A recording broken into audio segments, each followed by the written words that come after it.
Hi everyone. Thanks so much for joining us today. It's such a pleasure to be presenting for you guys, and like Ralph said, just thanks for taking the time to join us today.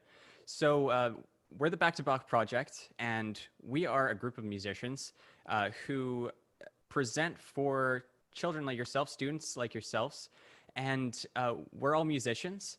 And Back to Bach is a global outreach initiative. So that just means that we present virtually online, which we're doing exclusively right now. And before the pandemic, we were visiting schools in person. So what we want to do is just instill the value of playing a musical instrument, because we are all musicians, and just share our love of classical music with you. And what we hope to do is just inspire you to work hard, to dream big, and to achieve your goals. So what we're going to be doing today is we're going to be presenting a short presentation. We won't take up too much of your time, but our presentation today are are three things rather that life skills that musicians develop. So I'm joined by two colleagues, and so I'm David Liam Roberts, and I'll be hosting this event. I'm a cellist, and I'll pass it over to my colleagues Enrique and Laura. Hey everyone, thank you for coming out today. We're so happy to hold this event and to see each and every one of you. Thank you. Hi, I'm Laura. I am a flutist, and I'm so excited to be here and to see all your faces because quarantine has definitely not allowed me to see that many faces. All right. And so before we get into the presentation, we are going to start with a few performances because we love performing, and we're each going to play a short piece for you. So, Enrique, do you want to begin? Absolutely. So just to give a little bit of background about myself, I'm Enrique. I'm 18 and I am an up-and-coming violinist. I will now be performing for you The Last Rose of Summer. It's a beautiful, beautiful German classical music piece that was written in the 19th century.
Thanks so much, Enrique. That was amazing. Thank you. We're going to move to Laura, and Laura's going to play a short piece. So, Laura, do you want to introduce the piece you're playing? Yeah, sure. So I'm Laura. A little introduction to me. I am currently in university studying engineering, physics, and music. So if you have any questions about balancing those things, you can send them in. As for the piece, it's called Syrinx by Claude Debussy. And there's a story behind the piece that I'll tell very briefly. So it talks about Pan and Syrinx and their love story. So Pan is very much in love with Syrinx, and so he chases her into the forest, which typically is not the right move when you're in love with someone to chase them into a forest. But he chases them all the way. He chases her all the way to the river, and she is a nymph. And in desperation, she transforms herself into one of the river reeds. And because he is so frustrated that she would do this, Pan takes the reed and breaks it. And after realizing what he's done, he lifts the reed up to his lips and plays this piece. So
Thanks, Laura. So as I said, I'm David Liam, and I play the cello. And oh, can you hear me? There we go. And I study in Toronto, same as Enrique. I study at the Royal Conservatory of Music, and of course, I study cello, and I am going into my last year of my bachelor's degree. So what I'm going to play for you today is a Caprice by Alfredo Piatti.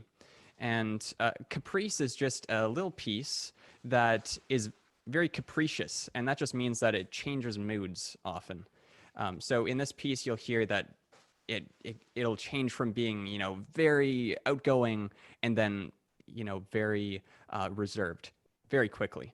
And usually a caprice is almost like an etude.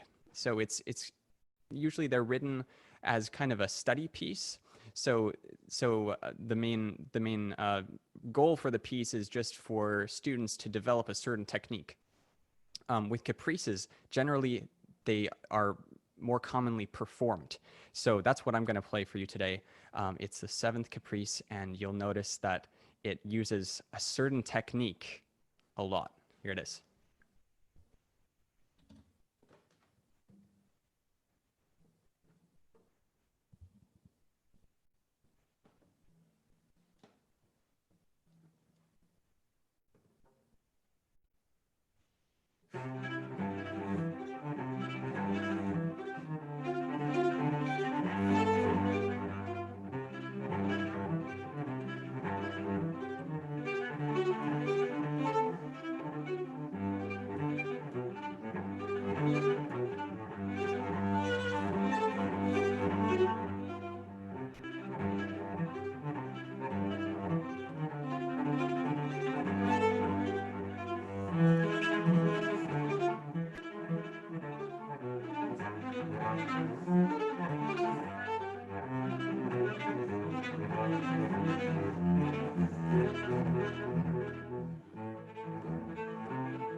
All right, thanks so much. So we're going to move to the speaking portion of our program. So I will hand off the mic to Enrique, who is going to talk to you about the first quality that you develop when you learn an instrument. Confidence has been the most beneficial skill that I have developed from pursuing a career in music.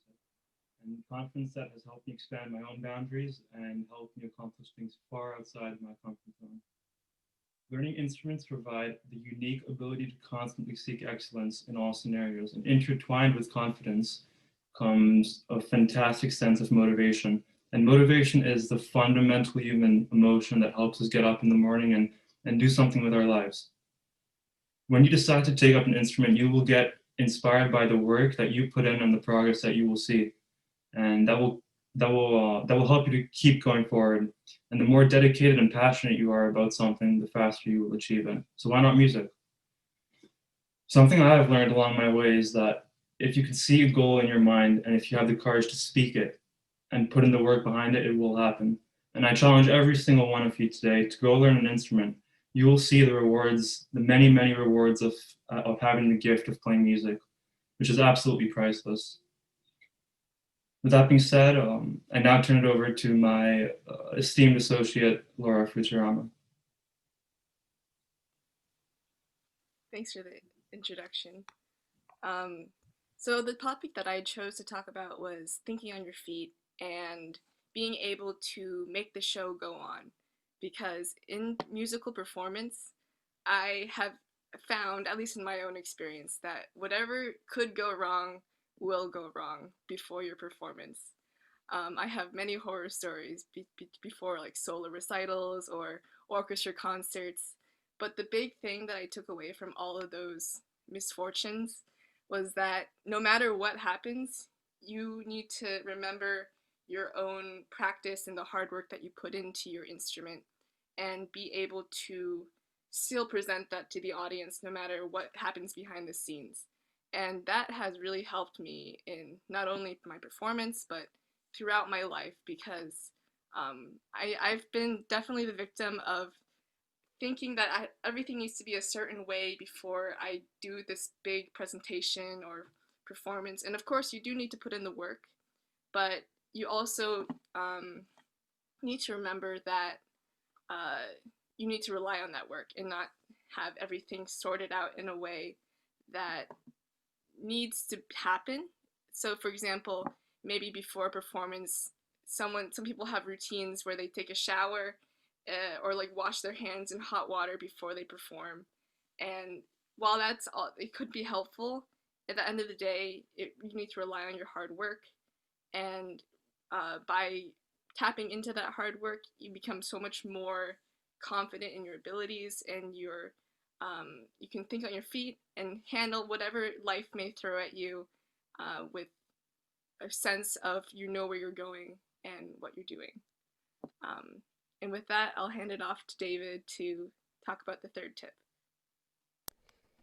Yeah. So the life skill I want to talk about today is delayed gratification.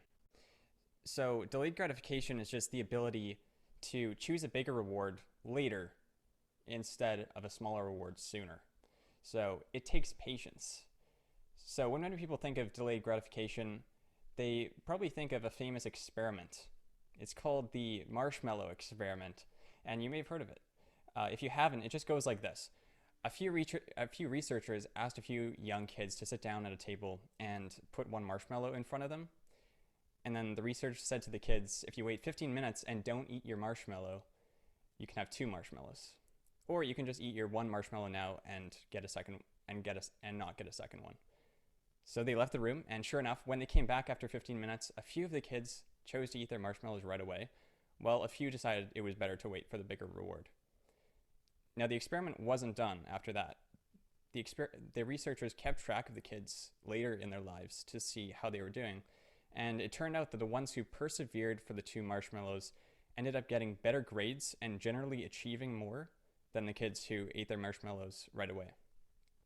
Now, why do you think that is?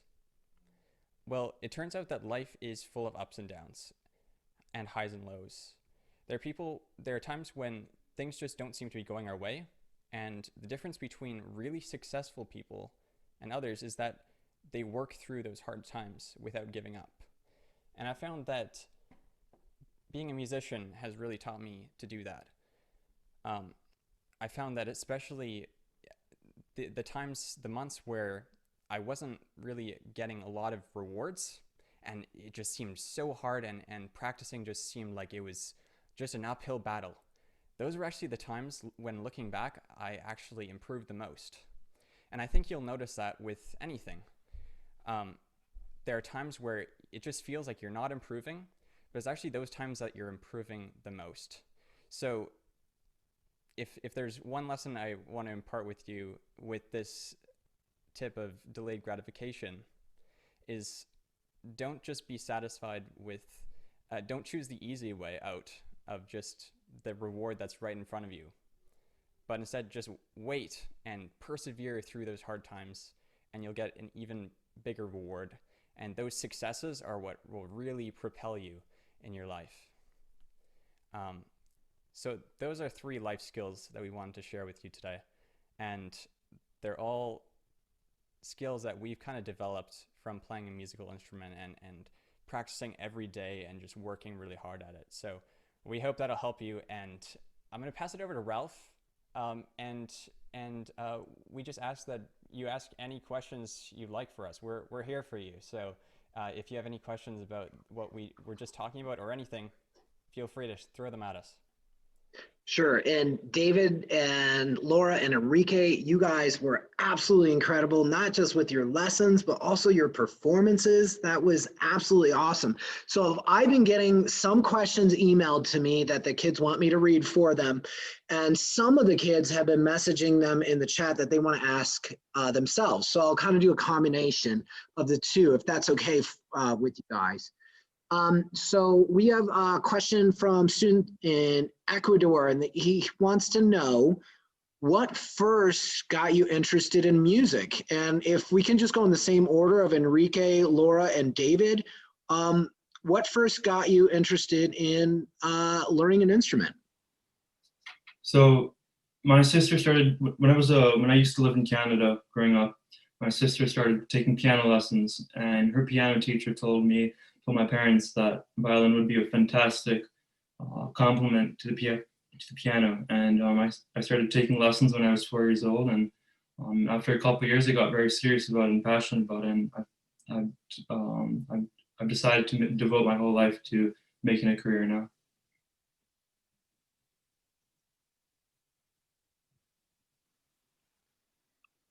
For me, I actually don't come from a music family. I come from a family of engineers. So me being a musician was kind of a black sheep moment. But as for how I got started, I was lucky because my parents wanted to start me early on piano because they didn't get that experience when they were younger. So I started piano really young, when I was 4, I think. And then I didn't pick up the flute until a little later. I think I didn't get serious with it. I started out taking lessons with my friend's mom, playing pop music and Disney songs in the middle of middle school, so around 6th or 7th grade. But after that, I really got attached to it, and now here we are. Yeah, for me, I actually grew up in a very musical family. So, my mom is a musician. She's actually a piano teacher. So, she got all of my siblings and me to learn a musical instrument from a very early age. So, for me, it was kind of an easy choice, or not really a choice. I didn't really have a choice at the beginning. So that really made my life very easy in terms of choosing the cello, and then I just stuck with it. So yeah, I started at a very early age, but it was just because my mom was a teacher, and she taught with the Suzuki method. You might have heard of it, and so part of that method is just starting very young. Hmm.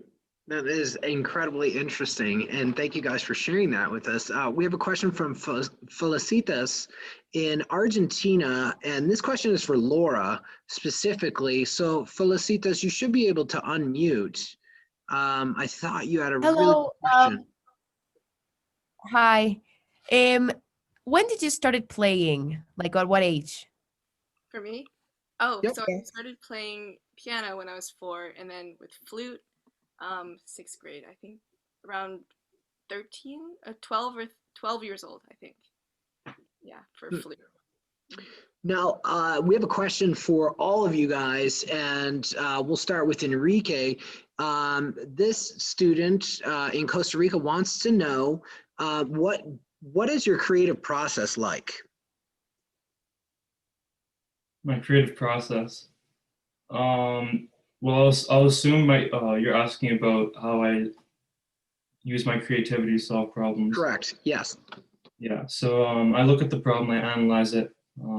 I look at possible solutions, and I think preparation, like David said and Laura said, preparation to solve these problems are by far the most important things to end up having logical solutions to them. Creative process, I think also writing things down also really helps, because sometimes if you just think about them, they just stay in your brain, and you don't really put them into practice. So I would really suggest writing things down and putting them into practice. Yeah. For me, I'm assuming you're talking about preparing a piece, or Yes. Yeah. Correct. so when I prepare a piece, like Enrique said, there's a very methodical way you can go about it. But beyond that, I also try to think about the different emotions and stories that the composers are trying to put into the music.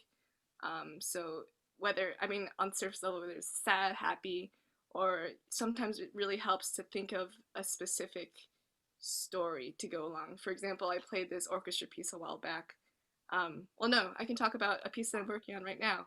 Um, it's a sonata, and there's this beginning part where it's very open, and you can hear different moving notes in the piano, and you can think of it as kind of a scene of mountains and there's a carriage moving along. So just having those kind of images in your head while you're playing really makes the music a little bit more deeper and easier for you to portray to the audience. Yeah, for me, um, when I'm learning a piece, it's kind of in two steps. So first of all, I'll kind of just look at it from a purely technical point of view. So I'll kind of look at the music and see if there's any, like, what kind of technical um, issues there are, and then I'll go through and kind of see like what I need to practice and how I'm gonna approach that. So and with this process, you kind of have to live with it for a while and kind of like for me, I hear the piece in my head like really slowly, and I just start like really slowly making sure that I understand like exactly what I need to do physically to play it. And then after that, or it could be before, it's just a big thing is researching the piece and just learning as much as you can about the composer and the piece, like Laura was saying. And so that's kind of the interpretation part, and that's a lot. That's a big part of what we do as classical musicians, because a lot of the time we're not composing our own music, so we're not like creating our own music, but what we do is actually try to bring our own interpretation of a piece, and that takes really absorbing the piece and understanding as much as we can so that we can give our own kind of personal take on it. Yeah, I'd just like to add a little bit onto what David is saying. I think it's an extremely important thing as part of the creative process to listen to the music before you even decide to play it on your fiddle or play it on whatever on your instrument. Listen to the music, get a grasp of what it sounds like. At least for myself, listening to the music over and over again, a song that I love or a song that I'm working on, it proves to be extremely, extremely useful. That's the first part. And the second part is feeling is absolutely everything. So use your life experiences, use your emotions, and really try and convey those types of things through your music. You'll be so much more happier when you do it.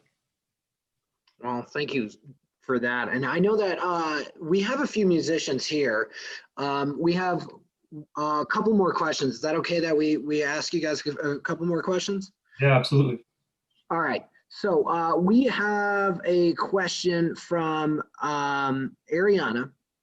And Ariana, I'm going to go ahead and unmute you. And again, we'll start with Enrique and go to Laura and then David. Ariana, you have a very good question. Go ahead. You should be able to unmute and ask. Yes, I wanted to ask if, like, how did you know that your future was as musicians, or like you were scared that that wasn't your future? All right, so I've gone quite back and forth of pursuing a career in music and pursuing an academic career. And kind of the realization that I came to is that we only have one life and we have to make the most of it. My dream since I was a kid was to become a violinist and not just a violinist, but the greatest violinist of all time. And that is a goal that I wish to fulfill for myself. So it depends on your goals. If you dream big and if, like I said, as part of the earlier point, if you dream big and if you have the courage to speak it and to put in the work behind it, it will happen without a doubt. So have that mindset. If you yourself want to pursue a career in music, nothing's stopping you. You go and make your dreams happen. That's all there is to it. I'm actually at a stage where I haven't decided that I want to be a musician yet because I'm currently in an academic university. So I'm still keeping music in part of my life, so I'm thinking about doing a double major with engineering and music. But one thing that I've really held true, that's been really helpful with me in kind of figuring out what I want to do with my life, is that you take your passions and run with them as far as you can. So as of now, I'm really passionate about music and engineering, and so while I still am able to do both of them, I'm gonna run with both of them as far as I can and see wherever that takes me. And end of the day, I also heard someone say that you don't have to label yourself as one or the other. You can still keep both in your life, no matter which one you choose. And so, well, yeah, basically, I haven't chosen yet, but I still care about both of them deeply. Yeah, those are great points. I'm not sure if I can add that much to that, but for me personally, I've I've kind of chosen the path of music as a career from a pretty early age. I'd say when I was about like 12, I was like pretty set on just um, pursuing a career in like cello performance. So yeah, that decision kind of came about just because um, I just loved it so much, and I felt like I had a like a strong calling to perform. I just love performing, and that really hasn't changed at all for the past 10 or so years. So and also a big part of my decision was that I just put so much time and energy, and a lot of people had invested in my cello playing as well. So there were some external factors, and also in just that I had so many great teachers growing up, and my parents had been very supportive, and then there was also an intrinsic motivator that I just really loved it, and I just really want to perform. So yeah, it can fact you can have external factors and intrinsic factors as well. So we'll go with one final student question, and then I'll hand it off to you, David, for the conclusion. Luz, which country are you in right now? I'm unmuting you right now. You had an awesome question, by the way.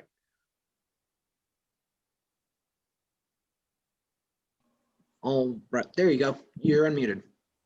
Okay, I'm from El Salvador, and I wanted to know how you managed to express your feelings through the songs, how you managed to make it.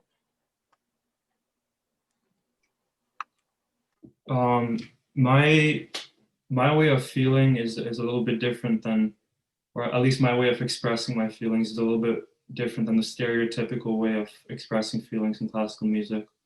Um,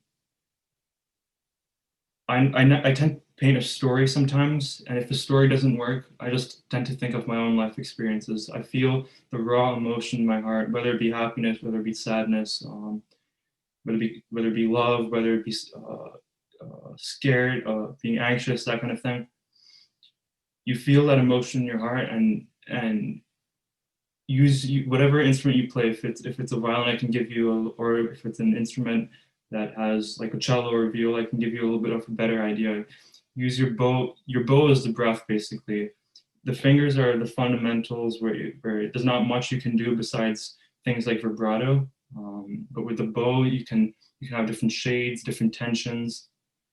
So think in terms of those. Think in those terms: tensions, pressure, vibrato, dynamics, and try and intertwine that with the emotion that you're feeling at that moment, or what the piece is requiring and calling for. That's my advice. Yeah, that's a really great question. I had to think about that one. Um, but what I would say is that it kind of delves into what music is intrinsically. So when someone plays a chord, so everyone that's what's so great about music. When someone plays one chord, everyone can hear it in a different way, and it can incite different emotions out of everyone. So it's a matter of looking at the music and listening to what the composer wrote on the page, and seeing what kind of emotions you get when you listen to it or listen to recordings or play through it. And by taking note of how you react to the music, you can run with those emotions and play with them, even like be conscious of what you're feeling while you're playing. And that'll really help you in shaping the music and, like Enrique said, having a story behind it and being able to relate your own personal experiences to the emotions that the composer put on the page.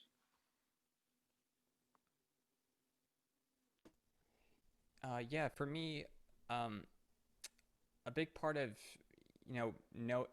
of expressing emotion through music is just knowing what to express, and I think a part of that is just really like feeling the music and kind of understanding it as much as possible, so that you have, as I said before, like your personal take on it and what it means to you personally.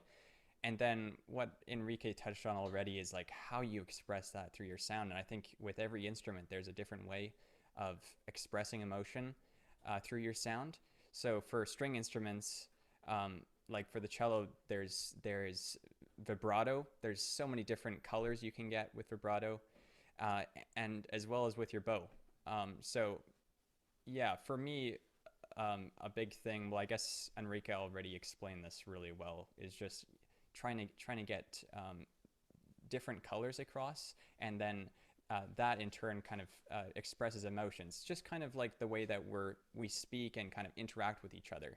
Um, you can kind of tell when someone's sad, and you can tell when someone's just so overjoyed, and you can kind of read those emotions through how they're speaking, and their body language and everything. And so that's kind of what we're doing with music as well. When we're performing, people look at how you're moving, and they're also listening to what kind of sound you're making.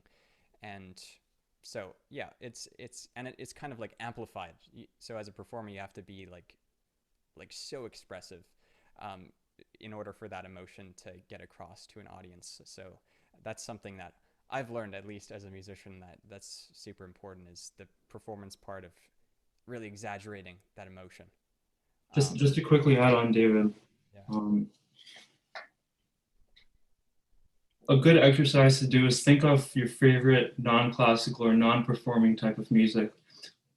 Think about how you feel when you listen to that song, when you hear the lyrics of your favorite pop artist, or of your favorite composer, or whatever it is. You feel different emotions within your heart. Everyone feels emotions when they listen to music, especially music that they love. So translating that into like the actual practice session, pick a piece that you're very happy about, that you really love, and that you can feel emotions within. That's a good starting point. Picking an easy piece that has a ton of different colors and different emotions that you really identify with, that you feel and that you like. And then you can go on to more complex things that require like the nitty gritty of looking into the music and trying to find out different colors and based on what the composer intended for. So yeah, look for pieces that you really like, and see how you feel during them. And adding on to that, maybe I'm biased because I'm a wind player, but I feel like when you listen to the music, and actually physically sing it, because I feel like singing is one of the most fundamental ways of expressing music, and hearing where each phrase goes or where the climax of the song or piece is, really helps in translating it into what you're playing on the instrument, especially a wind instrument, having the airstream lead to each place. Yeah, love that. Okay, thanks so much everyone for attending. And I guess just to close, I just say that um, I'd encourage you all, if you don't already play an instrument. I'm curious actually how many of you play an instrument. I have a feeling it's a few of you at least. Um, but if you don't already play an instrument, of course, we'd love to encourage you to take one up, and we hope we've convinced you that through learning an instrument, you'll develop some pretty important life skills that will help you in all areas of life, even if you don't become a professional musician. It's all about becoming a good person. So that's something that we want to get across to you. We hope you stay safe and healthy, and if you want, follow us on social media. You can find us on Facebook at the Back to Block Project, and our Instagram handle is at Back to Block Project. And with that, goodbye, and thanks again. But hold on, before we let you go, I'm going to go ahead and unmute everybody here so we can all say thank you to Enrique, Laura, and David for all of their time tonight. And then I'll end the meeting for all. So can we all say thank you to David, Enrique, and Laura for their time tonight? Thank you. Thank you. You guys have a good night. Be safe. Thank you. Take care. Bye.